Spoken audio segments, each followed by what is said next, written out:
Sì, droga microfoni. Yeah.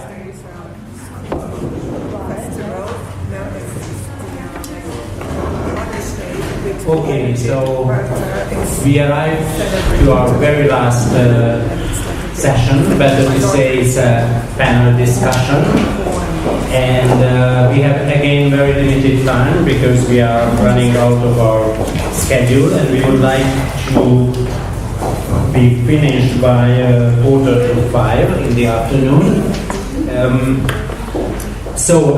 This panel is about populism as such, and also we covered the topic from many aspects. As we call it in our title, we are talking about pieces of populism in the Visegrad region and beyond. Now we will really focus on the phenomenon and characteristics of populism as such.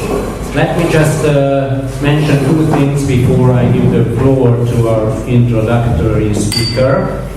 We have already namely touched these topics in the morning, and I want to remind you how we started our debate. First of all, it's a sort of definition problem what we face, and I think we should a little bit discuss it, what we call populism and what is not populism.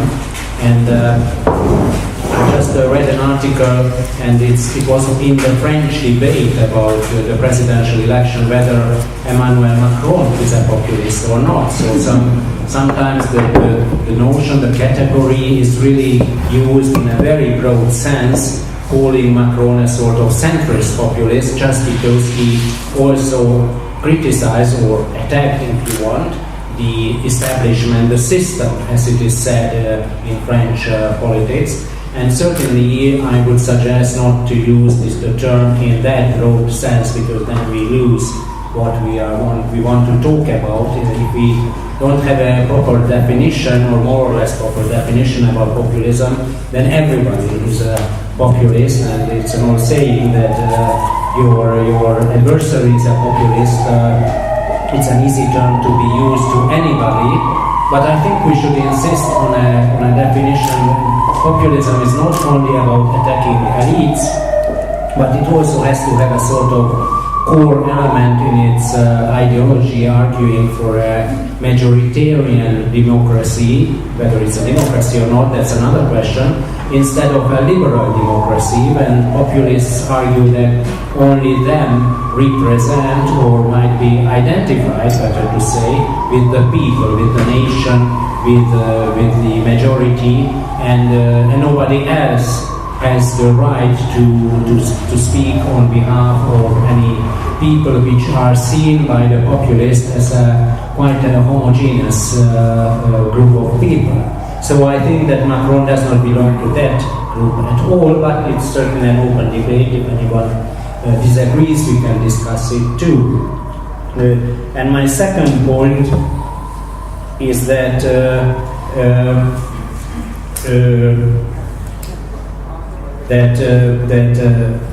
whether it is true that populists actually brought in new issues, new ideas in the last couple of years or even before, which issues were not discussed by mainstream political parties and other liberal institutions, and that is one reason why they are successful. Or they simply made a spin to issues which have been already discussed, although it seems to be evident that they changed the logic of the issues what have been discussed recently, which are the more important issues and which are the less important issues on the political agenda. But whether it's true that it's a failure of the old democratic and liberal parties that they did not speak about problems what people are interested in, or is it just an excuse of populists to talk about their own agenda, which doesn't respect all the values what other parties have in mind? And certainly the question is at the end whether the offer what populists have in mind and present and maybe deliver in the Hungarian case, whether this offer can somehow say that it's an option, or is it a better option compared to the mainstream politics what we used to have before. So that issue was a little bit touched in the morning, and maybe we can come back and reflect to these ideas too. On the other hand, we have very limited time, and we have a real introduction, not just like that, by Jacek, who is an old friend, and he is the president of the executive board of the Institute of Public Affairs in Warsaw, and we have a long relationship. Last time we met in Warsaw when we had a roundtable about referenda, actually. That was a very interesting debate, and I'm very glad that you are here.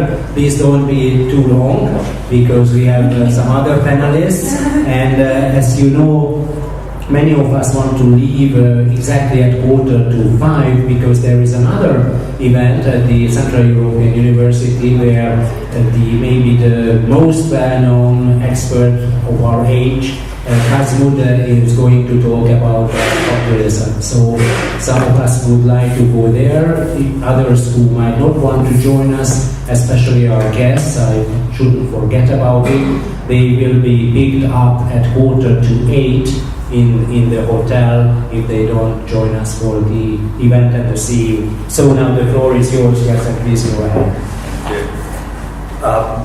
First of all, thank you for the invitation, and not only for the invitation to speak, but also to participate, because I think this was an excellent workshop from the morning, and lots of very interesting statements and presentations, and maybe I will also mention some of the points that have already been made, but it's rather difficult not to have any repetitions, and some of the statements maybe I will also challenge, so I hope there will be something also challenging in what I'm going to say in this brief, relatively brief time that was assigned to this presentation.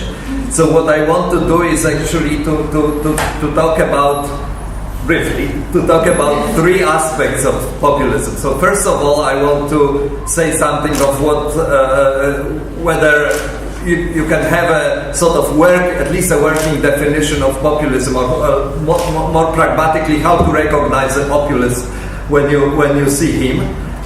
So that would be sort of the definition, like Macron populist or not. The second part, I think, most important perhaps, how to explain the causes. I mean, once we agree that there is this phenomenon of populism hanging over Europe, then we should think why it happened, and some of the theories explaining it. And the third part would be what do we do with this? And I have some ideas to share here. So it's a very ambitious plan, but I will try to briefly cover all 3 points. So first of all, I strongly believe that there is such thing as populism, or more precisely right-wing populism or authoritarian populism, which is a challenge for European, or more broadly Western democracy and Western democratic consensus. So I'm not very happy about using this term in a very broad meaning, like every politician who tries to please his voters is automatically a populist. No, I think that this right-wing, or to be even more precise, authoritarian populism has at least three qualities. And generally, I think it was actually Ivan Vejvoda who in a previous workshop also said something that I remembered, and it's a very nice introduction of the concept of populism, and that was something like, populism is like pornography. You know it when you see it, or you know it's pornography when you see it. And I think it works for populism. I mean, whenever I hear somebody who starts using a certain language, I mean, it clicks. I mean, it works. So what's the language? Obviously, it's the language about the elites, and but it's not only that criticizing the elites doesn't necessarily already makes you a populist, but it's a necessary, not sufficient, but necessary, let's say, part of it. This is a criticism of the elites from the point of view of interests of the people understood as a homogeneous group, and this sharp contradiction between people and the elite is part of this unmistakably populist language. But then what comes next is the accusation that the elites really are not only conducting politics or implementing policies that benefit themselves, but that they are also in collusion with certain specific minorities. And I think that this is another indispensable element of populist rhetoric or populist politics. So, and the group of this actually it's pretty short, this list, even if it may have some variation. It's usually sexual minorities, feminists, and migrants or refugees, and the allegation is always that there is some kind of conspiracy between the elites, meaning the liberal elites often, and these groups, and that these liberal elites are pushing for the interests of these minorities and neglect the interests of the people as a whole. So that would be the second part. And the third part of populist politics is what happens when populists get in power, and this is the authoritarian part. And you already mentioned the word majoritarianism, and I think Poland is a very good example, almost a playbook, as you put it in your first presentation, of the populist method. So the systematic dismantling of checks and balances within the state, and each time they attack the constitutional court, which is, by the way, now doesn't really exist anymore in Poland in real terms. I mean, they have worked on it for a year, and they managed successful to destroy this institution. The attacks against the judiciary, against the media, against civil society, it's all part of trying to either take under control or basically delegitimize all these elements of a democracy that can put checks on their power, on the power of populists once they are in. And they always do it using the language of democracy. We've been elected, we have a mandate from the people, and as one of the Polish politicians said, the will of the people stands above the law. He was very, very open about this idea, and I think I expressed what this authoritarian part very well. And obviously they are also against any anti-discrimination rights,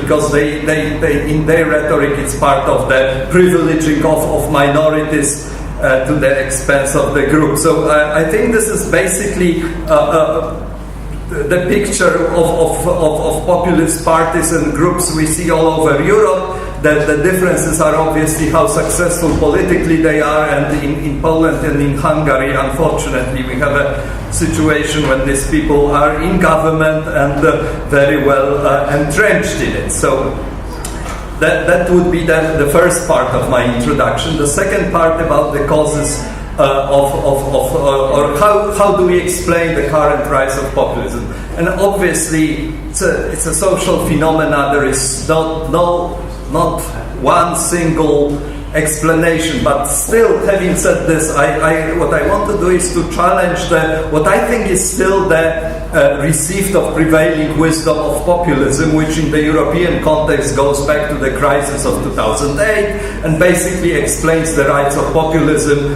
through the economic crisis, unemployment, and all that followed. And I just don't think that if you look closely at even the map of populist parties in Europe, you will see that this doesn't really work very well as explanation. And there was one specific social researcher, American political scientist, who wrote a paper on Brexit and Trump, where she basically, Pippa Norris, when she basically challenged the socio-economic paradigm, or what I would call socio-economic reductionism of the phenomenon of populism. And I'm going to use it in one sentence if I were to explain this. It's not her statement, it's mine. It would go like something, it's not the economy, stupid. And so there's definitely, what I'm not saying is that economy and this economic instability doesn't have anything to do with this, but that explaining the relation between economic crisis, financial crisis and populism is like saying that basically it's like explaining why fire started by saying that there was a lot of air around. I mean, the air is the necessary condition again, but it doesn't really, its presence doesn't explain why fire started in this particular point. And if you look at many European countries which struggle with this phenomenon, you will see that among them there are some which haven't really been very much affected by the crisis itself, which have very well existing social welfare systems, which have very little actual inequalities. I mean, strikingly, we've been talking about it, but Slovakia and Czech Republic are some of the most egalitarian societies in Europe. Poland has the Gini coefficient more or less on European average. It's not a country of extreme differences between the rich and the poor, as many of the populist narratives would present it. So really, whatever social problems are there, I would say that they don't really explain why countries, especially like Poland now, have this kind of populist backlash. So what's the explanation? I think that what Pipa Norris said is that this is not, let's say, socio-economic, but what she calls social-cultural backlash. So this is more or less the assertion of certain attitudes, and from this point of view, it's true that populism is the voice of the people who haven't been heard. But it's not about that that the economic grievances haven't been heard, but it's more or less in terms of a backlash against gender equality, against LGBT rights, against migrants, against multicultural societies, and so on and so forth. So all the values which we associate with liberal societies. And incidentally, if you want to have the whole list of the values that populists rebel against, you should read Article 2 of the Treaty of the European Union, and there you will have it. So in the sense, populists always say that this is against the monopoly of liberal democracy or liberal values, but this is really something much broader. It's part of this general social cultural backlash, and I think it's a very important distinction. But then there is a third element without which I think we cannot explain or understand the phenomenon of contemporary populism, and this is something that is now fashionably referred to as post-truth politics. And when I was starting to write my first paper on Polish populist term, the term was not around yet. I mean, it came with Brexit and the rise of Trump, so it came like 2 or 3 months later. And when I was trying to understand what happened during the Polish election campaign, I've read somewhere an expression about the rise of politics of parallel reality. And I like this term. I think it's actually better in describing what's happening with our political life than post-truth politics. But you know, if post-truth politics is now the received concept, so be it. What I mean is that the revolution in social communication, and again, you can talk about it for a long time with the decline of traditional media, tabloidization, infotainment, and most importantly, the rise of the internet-based communication, social media,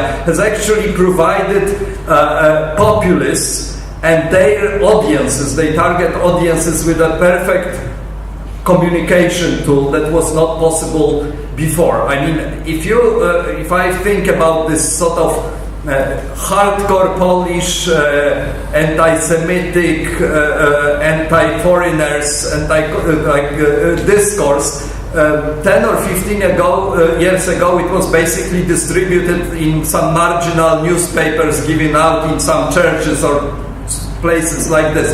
I mean, what internet created is the possibility for those populists to actually get together to see how many of them are. But most importantly, and I think this is also key, to amplify certain messages. And actually, I think that the populists at this stage beat us Democrats in this game of internet communication. I think they have been much more efficient in using the internet to actually amplify these messages. So whenever I hear about people who are angry because of this and that, I'm just thinking that to what extent they are really angry, and to what extent this anger is actually either amplified or completely created out of nothing, or almost nothing during in this particular part of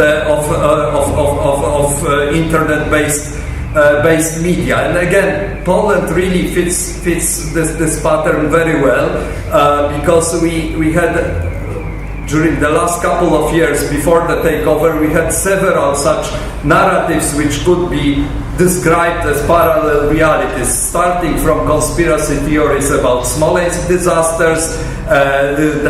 Then there was this campaign against gender ideology, which was basically launched by the Catholic Church, but very much supported by right-wing politicians. And then on top of it, we had this, during the election, we had something which was labeled as Poland in Ruin campaign. And it was really fascinating that Law and Justice adopted this as a leitmotif of the campaign. It was completely counterfactual, but it was a consistent narrative showing that Poland has been a mismanaged country, that our economy, I mean, maybe the statistics show the economy is growing, but it's not really growing. People are angry because they have, and I mean, it was a masterpiece of political manipulation, because it was so completely fact resistant. So no amount of facts, and this was not only facts about economic growth, but about the actual reduction of equality, extreme poverty. I mean, on every level, you could demonstrate that since we joined the EU, things got better. But it didn't really matter, because there was still people saying that no, the country is in ruin, we need a change.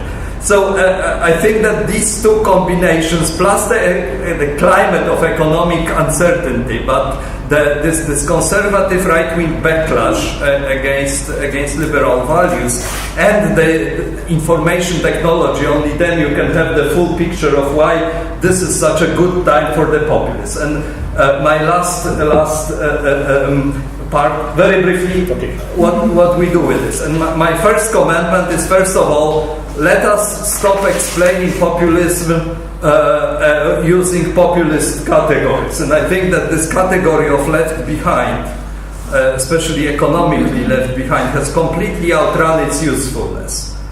I think that this static view of populism as basically responding to what some people feel, and the responding in the way that other politicians neglected them, I mean, there might be something to it, but I think it's really not working. And consequently, if you really want to challenge populists, it's not by catering to their parts of their voters, sort of racists and the homophobes, but rather to mobilize the forces who are opposed to this kind of rhetoric. So I think that resilience to this rhetoric and resistance against populist policies are crucial, and that we should stop talking about, like, oh yeah, we should have listened more and so on and so forth. I think it's sort of hypocritical self-criticism, which is not really self-criticism and is completely useless at this stage. With this hopefully controversial statement, I will end my introduction.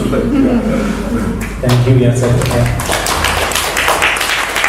It might happen that not all of the discussants agree with you, but I mean, we have 20 minutes to listen to them, so 5 minutes each, as you know. So the first discussant will be Dániel, HEGEDES, who is not my cousin, it's a joke between the two of us, but a good friend anyway. So he is from Berlin and Hungary, and now he's working for Freedom House.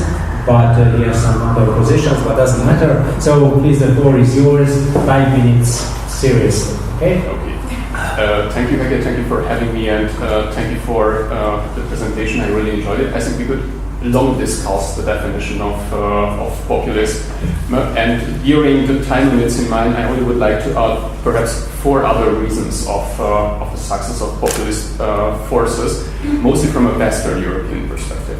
I'm convinced that we do not participate in the same game in the Visegrad countries and the Western European countries when we try to fight populism. Just from the very simple reason that in the East Central European countries we have well-embedded populist forces in governmental power. So it's not the question of opposing populist forces, but to reconquest the political space from the populist power in our regions, which I think needs a fundamentally different strategy.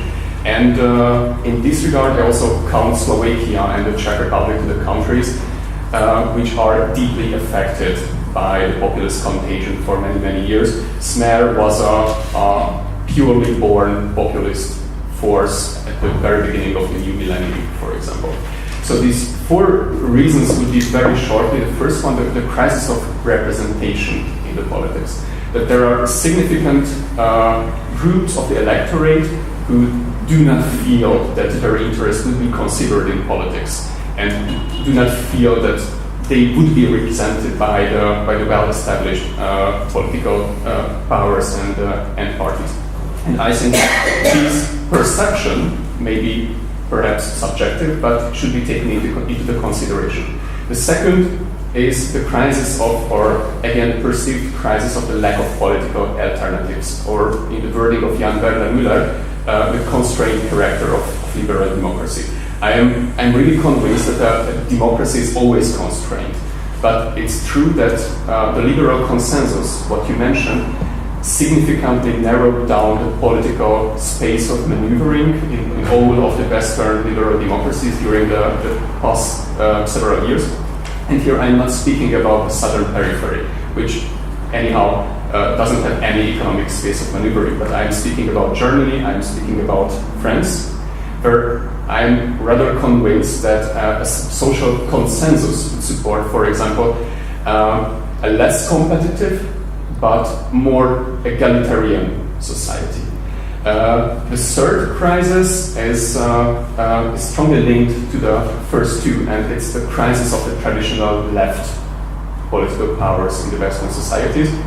If you just take a look on the electoral results of the leftist parties during the previous years, or only just the today figures probably of the Labours in the United Kingdom, then we will see a significant decrease. That leftist parties cannot reach the traditional electorate anymore, blue-collar workers and social strata, and we see an increasing participation or increasing support of these social strata for populist powers.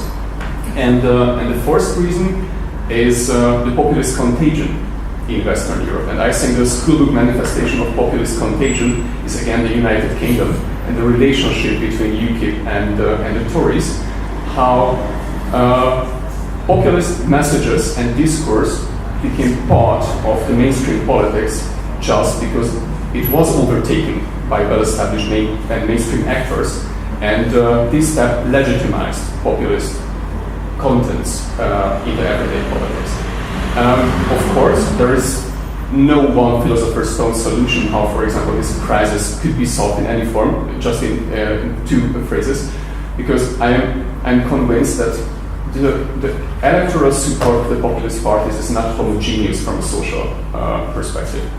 We could distinguish at least 3 main groups. The one, what you mentioned, is the identitarian group, and bit contradicting to you, I'm well aware of the fact that there is some economic and financial motivation behind support for populist parties. There is a kind of welfare chauvinism, which affects the middle classes who have fear from social degrading on the one hand, and of course on the other hand we have social groups under objective deprivation in the European Union. And of course, if non-populist democratic powers would like to approach these groups, then they have to use different strategies in this form. And just a last phrase to the question of definition, I wouldn't overemphasize the importance of anti-elitist content in the definition of populism. Instead of that, I would emphasize in the past of Jan Müller and Takis Papas the anti-pluralist substance of populism. Just because, bearing the fact in mind that populist powers, for example, in the case of Hungary, are for 7 years in the power. They are the elites in the regions. They are not anti-elitists. And if they would like to avoid the trap of the incumbency, they have to reinvent the other side in this dichotomy between the people and the other.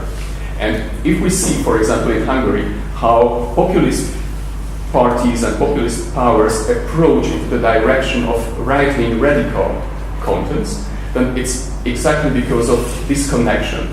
They have to reinvent the category of others, and if you are in the power, it cannot be the elites. You need the ethnically others, the migrants, and so on, and this brings the populists into the border. We will come back. So thank you. Yeah, we will have also 5 minutes, and you can talk about Soros in 5 minutes or more. Okay, so thank you.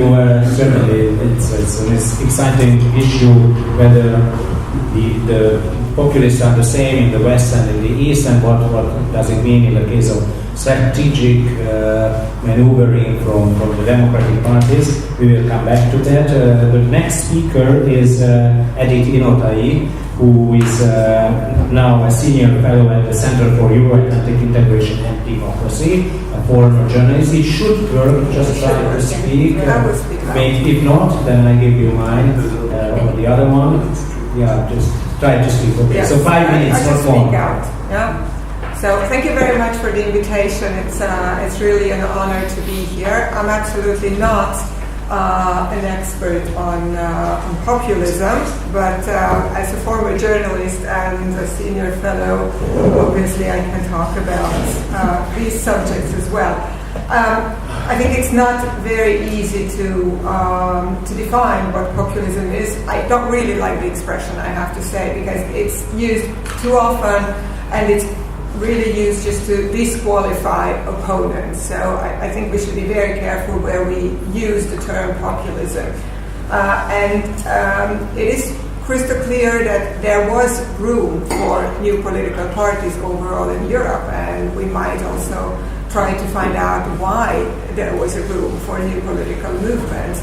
Perhaps because the old parties or the traditional parties got stuck in the 20th century and could not find the instruments for the 21st century. And maybe those populist parties try to find these instruments.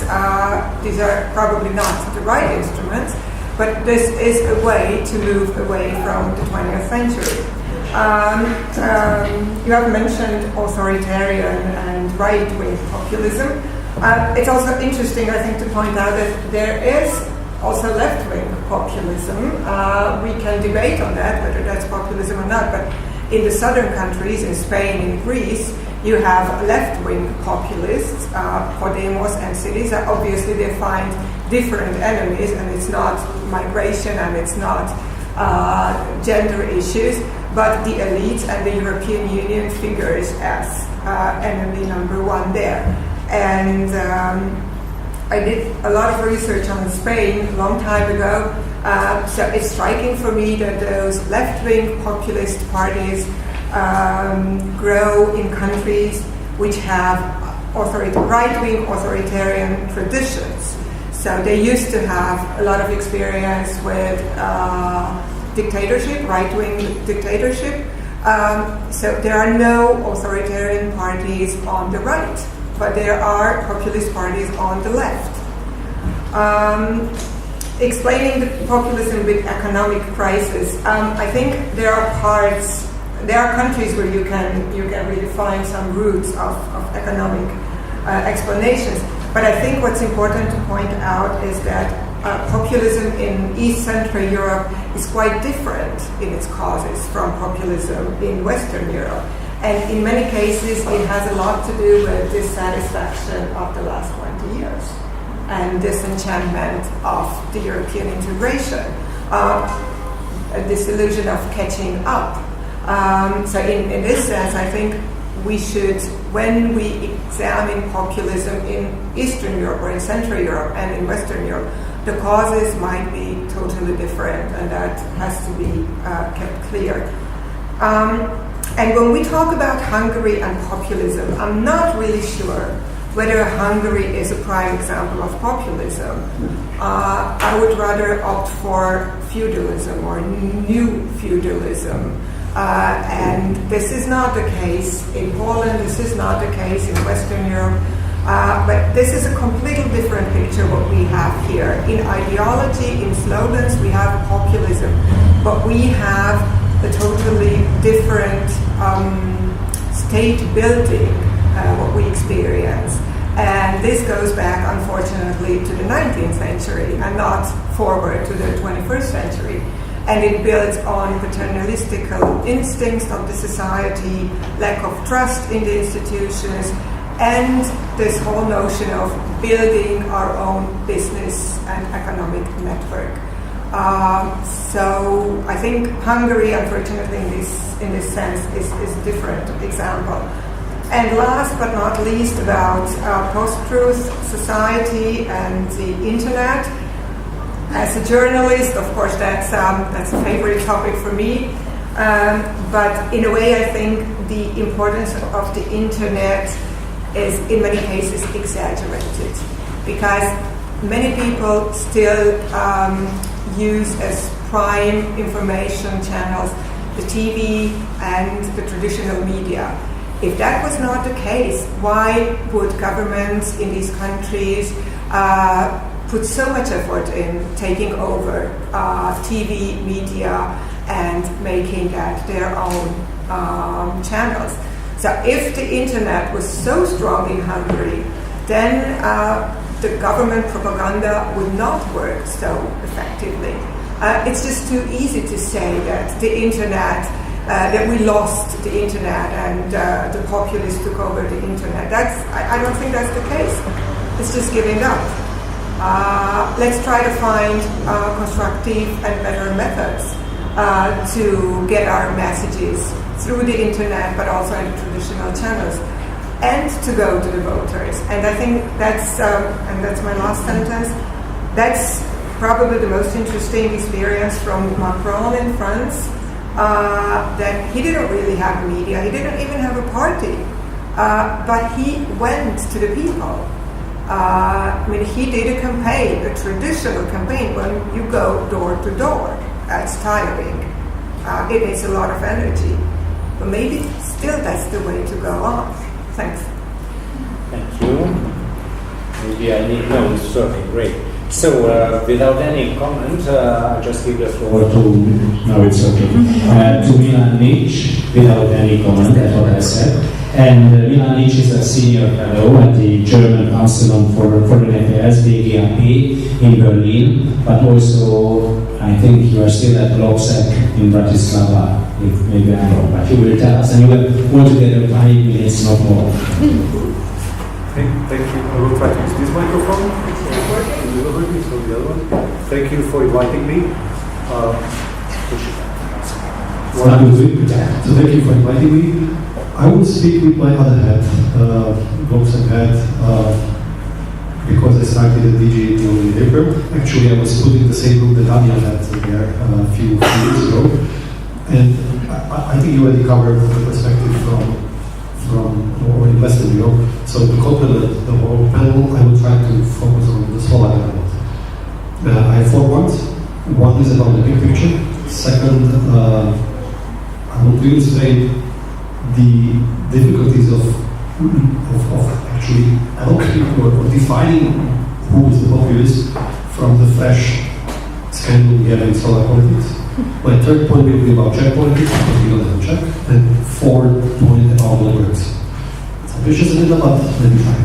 Big picture about the West and the East. I think there are big threats. We don't know long term, which will be like the Trump trend, to simplify it, or Merkel-Macron trend.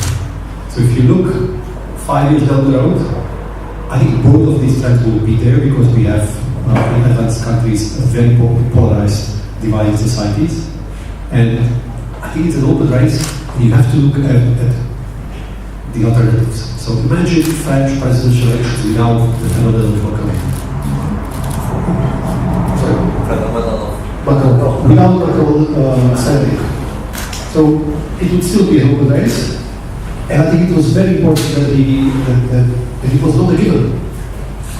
When I look back at my country, 2014 race for presidential elections, Robert Fico stood up to transfer to retirement or in politics, and even 3 months before the elections, it was not clear who would be the alternative candidate, and then the whole phenomenon of Fiska was born out. But I think there's not much lesson for today's era there, because 3 years ago was a different era.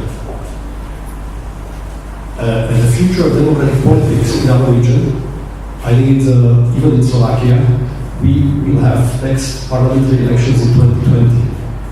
How it will go, how it will develop is an open question.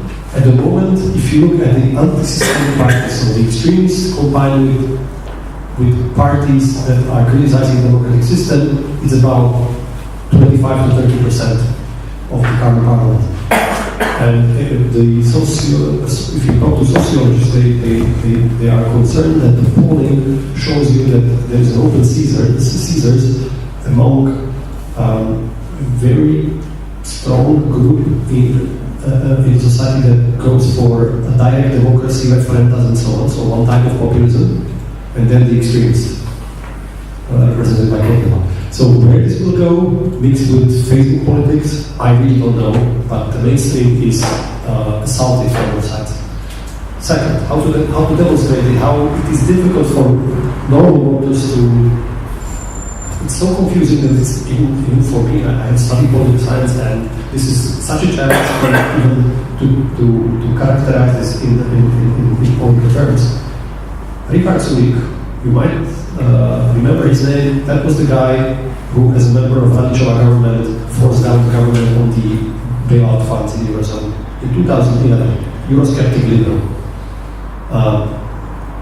He's now the leader of the opposition with 15-17% of his party. He posted a video on Sunday. It lasts 3 minutes, and it provoked a huge reaction because he argued against Slovakia being in the EU core. Few graphs, very populist, basically saying if we want to be in the EU core, as Robert Fico, Prime Minister, wants, we will have to accept tax harmonization, lower growth, and whatever the Western European agenda, economic agenda directives. That provoked an earthquake of comments and allowed Prime Minister Fico to present himself as the champion of European Slovakia. Of course. Now, and to make the point. Yeah, and by the way, Robert Fico in 2010, if you recall the harsh nationalist campaign on both sides of the Danube, in this country, Viktor Orbán running his agenda, nationalist agenda, against Robert Fico running his nationalist agenda, at the time with Mečiar in this government. This is a way to go when you have an icon of Slovak democratic liberalism, the famous cartoonist Šupi in my country, making a comment on Facebook that if he would have to choose between Prime Minister Fico and Ricardsulik to lead the country, he would go for Fico. So this is where we are. It's not black and white. It's very complicated. Fico is now in a strange way. He's very corrupted. He might not have another mandate after 2020. His party is really falling in the polls. But somehow he has a credible argument to present himself as a defender of the mainstream and like European face of Slovakia. It's really very important. It's about personalities in politics and about leaders. And we are partners with society, so it's important that at the head of the opposition is somebody called Ricardsulik, not someone. Czech phenomenon. I think the Czech case is about vacuum in politics. You have thank you. So you have Czech society is fed up with corruption, and with the same politicians reproduced under different parties. And this is what Babiš explored. The less covered election in Czech Republic is presidential election in January 2018, which will follow 3 months after the parliamentary elections. You know what's the real story there? The current incumbent, President Zeman, doesn't have a challenger. There's no alternative to him. This guy is stumbling, his health is very poor. The secret story is that he is an alcoholic. Many scandals. For about a third of the Czech society, he's a hero, but the problem is that there is nobody who mobilizes the two-thirds. And this is why Babiš also could explore the parliamentary scene, could explore the vacuum, his chameleon. I mean, just to give you, to provoke a little bit of discussion and give you another anecdote. Before Babiš came to the scene, there was somebody called Tomi Okamura. In a Schweig way, Czech extremists being half Japanese, who was more racist, more anti-migrants, and I think he showed the way to Babiš. But again, I think in a big picture way, Babiš might still be pro-European when he takes power. And now, where it all leads us, to wrap up what works. I think we are facing a lack of generation change in national politics of our countries. These are, if you look around for leaders, it's still generation of 1990s. Viktor Orbán was very young at that time, or at least was very young, but they started in the 1990s. So, what interests me about Macron is how he changed the generation in politics. Okay. Now, what works? I would point out to new phenomenon of anti-corruption demonstrations led by young people and teenagers in the 20s in my country that shaped the discourse. Everybody, all political parties had to react to that. What was interesting? The extremists of Mr. Kotleba, their message of them was, don't support this, these are bought up by globalists. These are young kids who they don't know what they are doing. But then they have found something, they are authentic. In this era of everybody having trouble to get excited about politics, they are bringing something new, and I think politicians are paying attention to the times.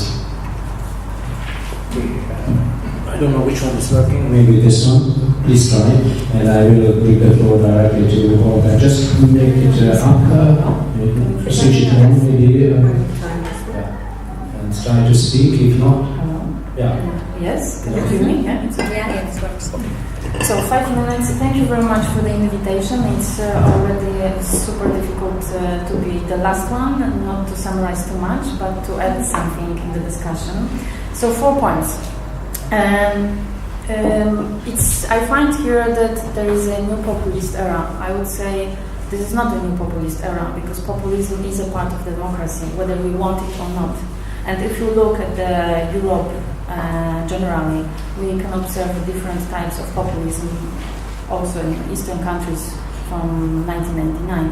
I would just give a case of Poland that from 1999 we had Wałęsa, Tymiński, League of Polish Families, Self-Defense, Korwin-Mikke, now Law and Justice Party, and sometimes even other parties have been called populist. The thing is, and this is what I would like to stress, the types of populism that we have. Because we can think about populism as a rhetoric, as a strategy, as an ideology. That's why sometimes we mix and we say that Macron can be populist, because sometimes all politicians use populism as a rhetoric during the campaign. This is the easiest way how we can get the voters. So, having those types, we should not be so. We should define the populism in such way. And Dániel, to your comments about anti-elitism, I think that the strongest definition of populism is based on the division between pure elite and the corrupted, the poor people and the corrupted elite. And the elite can be found everywhere. I mean, here Soros, the European Union, some business. Everybody can be corrupted, can be elite. The smart thing by populism is just to define the elite. So the question is, and this is my second point. I do not see populism in the context of liberal versus illiberal democracy. I rather think about democracy based on two pillars, popular one versus constitutional one. And there should be balance between two of them. If there is no balance, then there is the danger of a rise of populism. Who is responsible for the balance? The elite. How? Through the communication. And now, if the elite does not communicate with the people, generally, original people, then we come to the troubles. And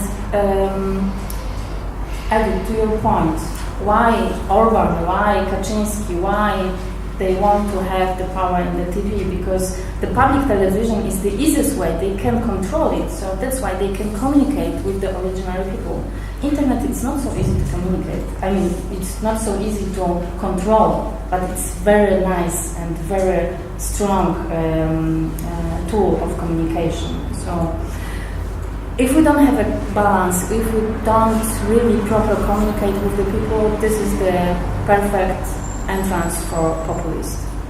The third point, in my opinion, populist, we can, of course, there was a lot of things mentioned by Jacek and by Dániel, their concept, but in my opinion, populist vision is based on today, on the national identity, on the culture, on the identity that is really very strongly going to the direction to build the community.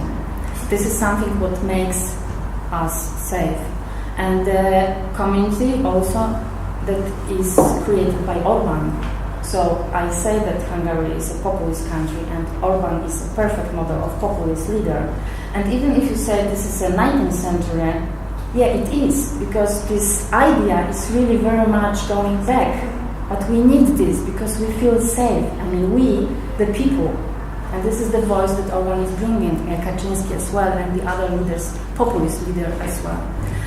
And I would also give another example of Poland. There was a Pew Research Center giving research in 2015. Jacek also participated, and the institute participated in it. There was a question when 55% of Poles said that actually maybe Poles are not the perfect, but Polish culture is the best culture than others.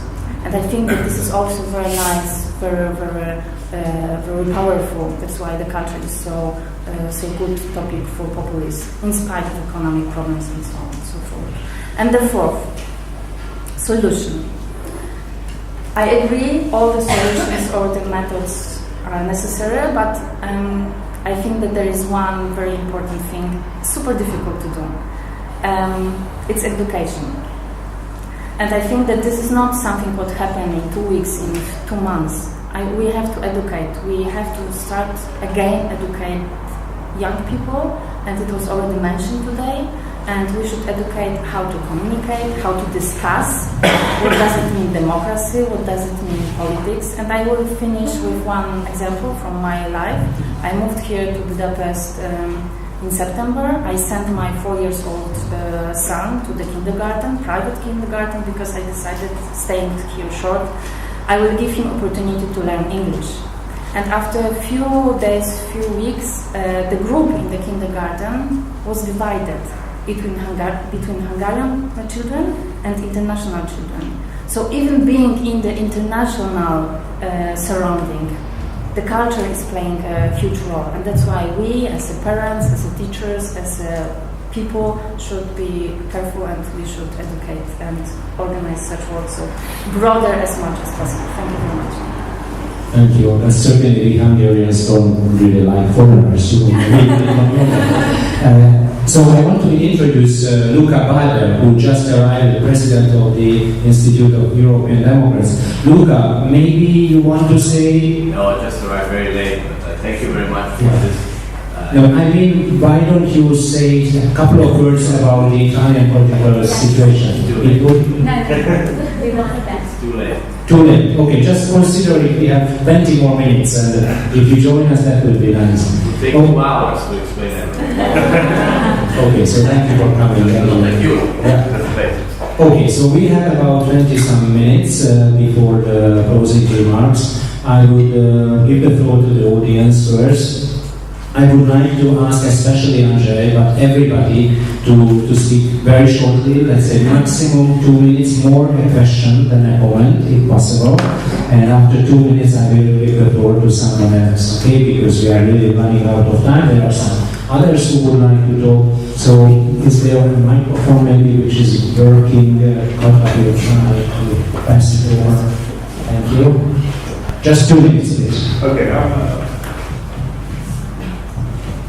The deal I offer to you is, I will keep 2 minutes limit, but it won't be a question. Because everything is clear, and I think for those presentations, I mostly agree with everything. I just want to add something, because when we use very general notions that we have to improve the education, we have to write down a specific agendas. I put the example of the Norwegian and Swedish governments.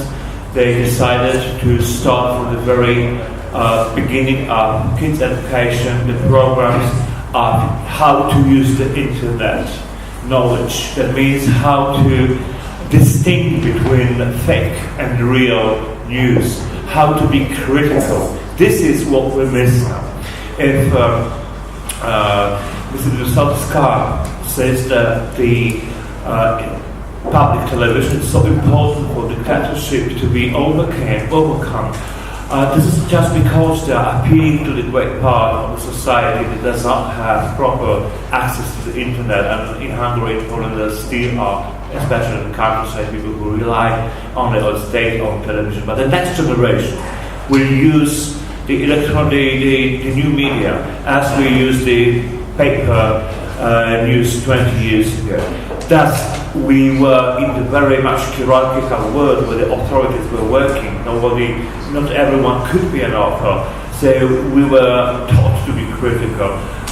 Just because we're living in the world where the lie was very easy to distinct, now we are in a different situation. So, my recommendation is, from generals, we have to go to the details and write a detailed program of how to make democracy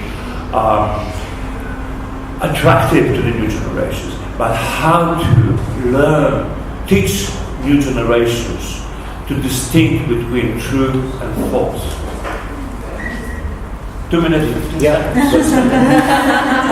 it was more than fantastic. I hope you can hear me. It was more than fantastic. Okay, it was more than fantastic. Florence, yeah, the floor is yours. Yes, I have a question to the panelists. It seems to me, I don't know if I'm right, but it seems to me that populism is a symptom of very much male-dominated societies. In Hungary, the hard-hitting women in the parliament, Jacek could talk about it, and the government. Is it true in Czech Republic, Slovakia, Poland? And could it be a recipe, a working recipe, to try to fight for something which seems to me a fairly neutral agenda, to fight for equal representation of men and women in parliament, government, institutions? Could it be possible to be feasible in such societies? Okay, thank you. Anyone else from the audience? Now let's call it audience. Please, Milan. Thank you. Thank you so much for this reflection. 2 minutes. 2 minutes, less than 2. Here we go. My question is mainly for Edith and Olga about Hungary and Poland respectively. So generally speaking, when authoritarian regimes fall, and Hungary, yes, Poland, not yet, right? But anyway, when they fall, you called it feudal, I figured, it's open season. It often is that elites from within the regime will start to abandon it at some point for different reasons, right? So we saw that in Ukraine, we saw that with Mechar, we saw it many times. My question is, and elites can abandon the regime for 2 reasons. One is simply because they think the regime is on the way out, and so they want to get out before the ship sinks. And the second reason is because the regime has gone so far that somewhere within them, whether it's a sense of strategy or a sense of values, they just can't support the regime anymore. And so my question is whether that is happening in Poland and or Hungary, whether you are seeing any people who maybe at some point you were surprised that they were supporting FIDES or they were supporting PIS, and now you're happily surprised to see that they're moving away from the regime. Because I'd like to end on some optimistic note, and that would make me feel optimistic. Thank you. Don't forget our dinner where we can discuss. That's a different kind of optimism about alcohol, right? Anybody else from the audience? If not at the moment, we will make another round, maybe the other way around, and then Jacek might also react to the reactions of the discussants. So, Olga, maybe if you want to react first, just very shortly, please. Is it the same microphone? Yeah, this is the same. Yeah, this is the same microphone. But yeah. Thank you very much for the comment about education. And about Poland, I would say, I don't know whether Jacek will agree or not, the division that is now in Poland is very strong and it's very deep. And I remember after the elections when you discuss with people what's happened, and then suddenly around you find people who voted for president that is supporting Law and Justice Party and for the parties and for the authoritarian regime. And you are shocked, and you start to discuss with them because they are intelligent, they have a lot of things and ideas that you share with them, but they explain why they supported. They supported because they were fed up with the previous government. And now I discuss with them, and they start to be fed up with the actual government. So they are disappointed. But this is minority of the people that I find. I find most of the people that voted and become stronger because they want to support their decisions. So they support the government because they think, okay, they need to do those things because they have to be better in Poland. No one knows what does it mean better, but it has to be better.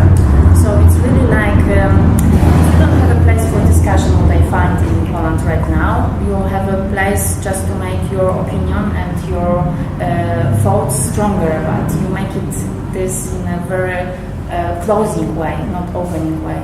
So I'm not so much optimistic. I would go rather for optimism if the government will go into destroying culture things, like they just make a disaster with Opole festival. This is one of the very traditional festival, and it doesn't happen anymore in Poland.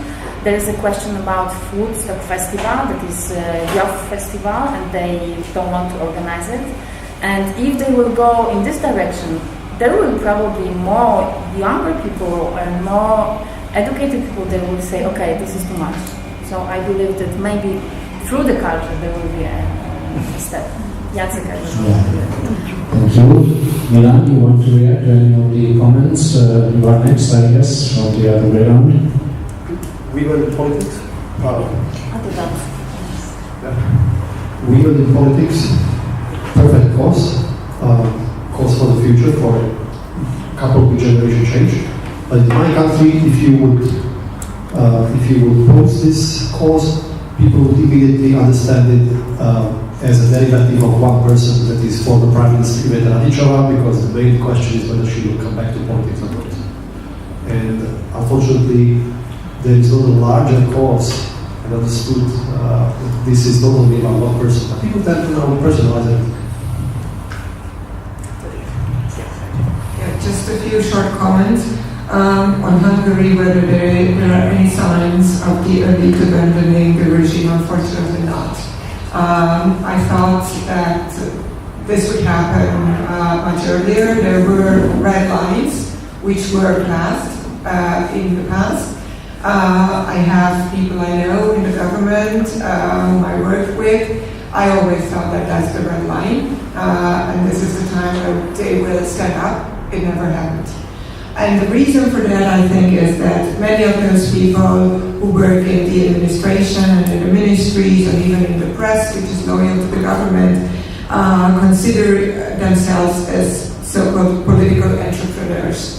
So if this regime fails or falls, they fall. That's the one and only opportunity for them to progress in their career. And that's a very sad thing. And that says a lot about civil administration and the possibilities even in the foreign ministry or in other ministries. If you're not loyal, you go. So you have to show your loyalty, even in cases with which you don't agree with, obviously, but you have to be loyal. And about populism and male-dominated society, that was a very interesting question. But just keep in mind that many populist parties are led by women. Like, Marine Le Pen, Frauke Petri, okay, she's gone for the moment, but she will be back, and there's another woman leading AfD at the moment. Even in Scandinavia, there were two extremist parties led by women. So maybe that's a sign of male-dominated societies, but still there are women leading those parties, which I find quite an interesting paradox. And I apologize now, I have to leave because my daughter has a summer festival in the school and I have to be there a little bit before 5 o'clock, so that's my gender thing here now. Thank you very much. Thank you, Eddie. And now it's Dániel. So, thank you. As a man who's not comment to the gender gap, I am also a bit skeptical whether some correlation could be measured between gender representation and populism. I also had the example of this Kirchner from Argentina, but on the other hand, I'm rather convinced that a clear and hard correlation could be measured between gender representation and authoritarian tendencies in existing political system. And from this perspective, I'm also convinced that gender representation could be used as a quantifiable variable of an embedded democracy. So from this perspective, I absolutely agree with your point. And just a small remark to the question of education. I think we already can experience some self-adjustment in our societies. If you just compare the American and the French presidential elections, we can see signs that our societies are slowly learning how they have to react on fake news and information warfare, especially in social media. So from this perspective, I'm also convinced that post-truth society is only a temporary phenomenon. I cannot imagine a functioning democracy without rational discourse. And rational discourse is impossible in post-truth environment. Thank you for this optimistic comment. Jacek, now it's your turn to react. You have about 5-7 minutes. If it's okay for you, go ahead. Maybe I will be shorter, but thank you for this. The question about gender and the importance for this phenomenon of populism. As I said, I think that part of this phenomenon is the backlash against the idea of gender equality, and that comes very strongly. I mean, if you do proper statistical analysis of the voters, actually, it's one of the sort of being skeptical about gender equality is one of the strongest predictors of voting either for Trump or for Law and Justice or for Brexit for the matter, interestingly enough. There is another interesting piece of research which we recently conducted in my institute with some partners from this region, and it was about young people's attitudes. And it showed that there was a bias towards actually right-wing parties within this younger, like far-right parties within this group. Not so much for the ruling party in Poland. They didn't, so maybe this is the phenomenon that they have become part of the establishment for the young, but unfortunately the attention was shifted further towards the right. But what was really interesting about this and many other questions was that the one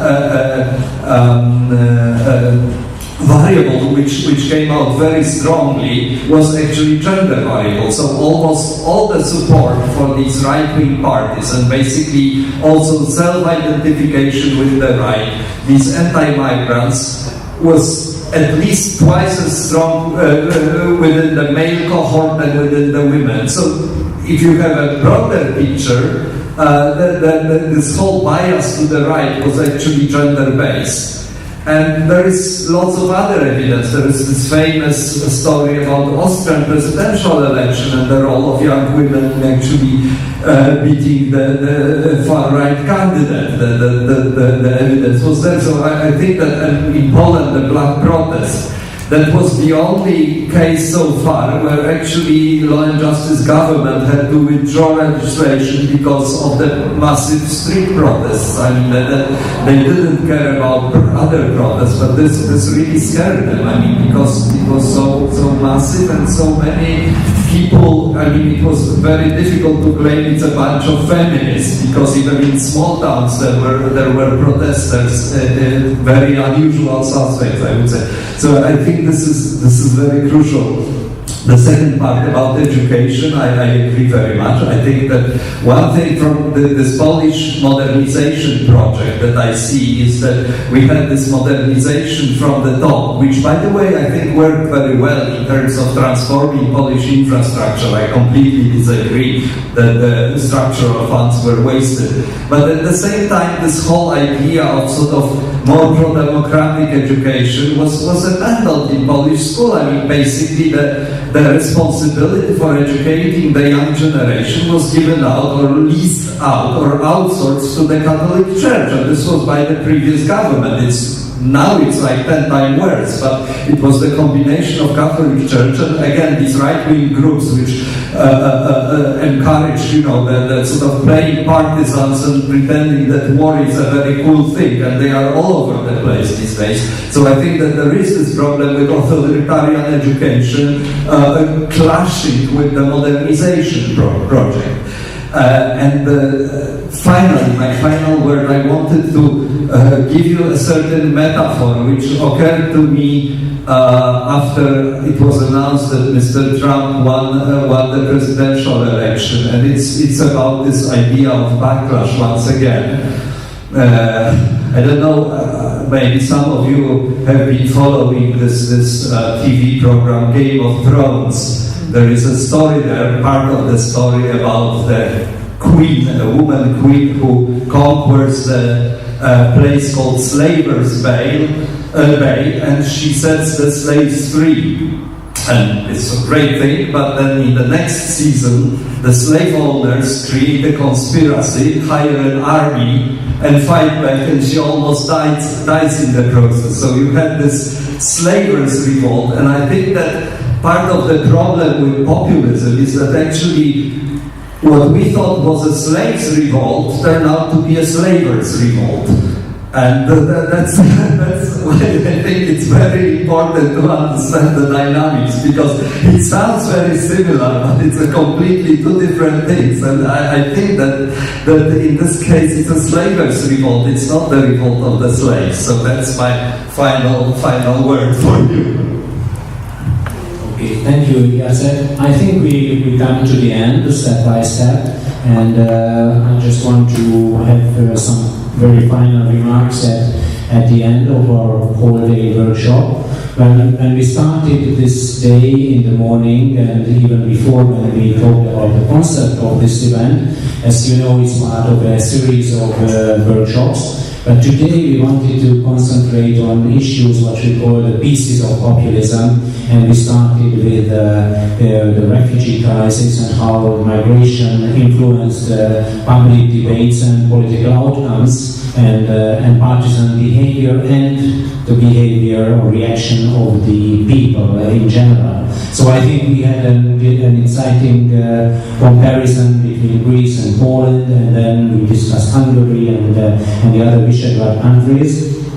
And we know that this issue, the migration or immigration, as it is said in Britain, for example, became the number one political issue for many years, especially in 2015, but it's not over yet. And how it helped, in a way, populist politicians to change the agenda and to get influence on public issues in Europe and in the United States as well.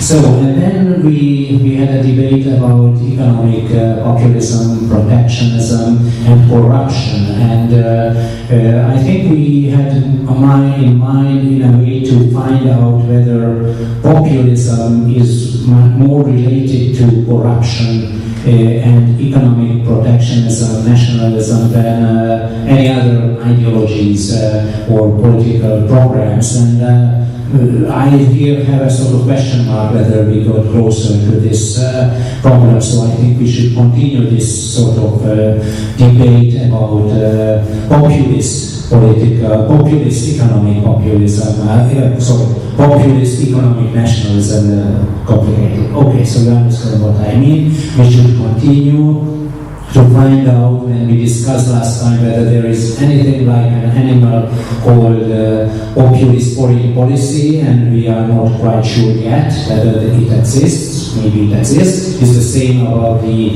economy. We want to go on this debate whether this is a special case. And then finally, I don't want to repeat everything what was said here at the roundtable, but now we discuss the very core elements, characteristics of populism. We even don't know, or we did not agree, better to say, all of us, whether this is populism, what we have to talk about, whether all populists in the traditional West and here in Central and Eastern Europe are from the same tribe, or these are different political tendencies, or these are variations maybe, or what we can define as populism, which might be different in, as Dániel said, in Western and Eastern Europe, but with a very common root or definition at the core. And we also discussed whether we should talk about, let's put it this way, the perceptions of the people, or why they trust populist politicians and parties more and more, especially last year in 2016. Or it's not about simply perceptions, but these are maybe social and economic changes what we face, and there is something beyond the maybe false perceptions of the people who vote for such parties. This was, I think, a very interesting debate, and we again will continue on the long run. So, we will continue, we will have another event in October, bringing together again scholars, maybe even more NGO people, civil activists, other stakeholders, talking about, once again, constitutional issues, European political reforms, the economy and human rights, and populism certainly again will be one of the core elements of our next event. We, as you know, have in mind to bring together a new network of like-minded scholars who don't have the same ideas on everything, but maybe we agree that there is a problem we should discuss. A network which will also have a sort of online space, and we will welcome you and invite you to send out your studies, your interviews, and it will be an open space, so you might also use it. When we get to that point, it's under construction at the moment, we will let you know, and we hope that it will be a very vivid and exciting scientific and also political website, actually, what we construct. Okay, so my very last sentence is about our team members. I would like to say thank you to everybody who was present and contributed to this workshop. I think I should mention all of them, certainly Zsuzsa Szelényi, Zsuzsi Vég, Kata Nagy, Fanny Bársony is over there, Zsófi Stahl is outside. Okay. Inside. Oh, inside, sorry, I could not see you. Yeah, she's there. Okay, so Eric is Eric. Over there, Harry Mickiewicz's. Thank you for your help. Okay, and I would like also thank to the sponsors. So now it's again Luca Bader, whom I have to thank you as the representative of the Institute for European Democracy, and I also thank you the German Marshall Fund of the United States, which doesn't have a representative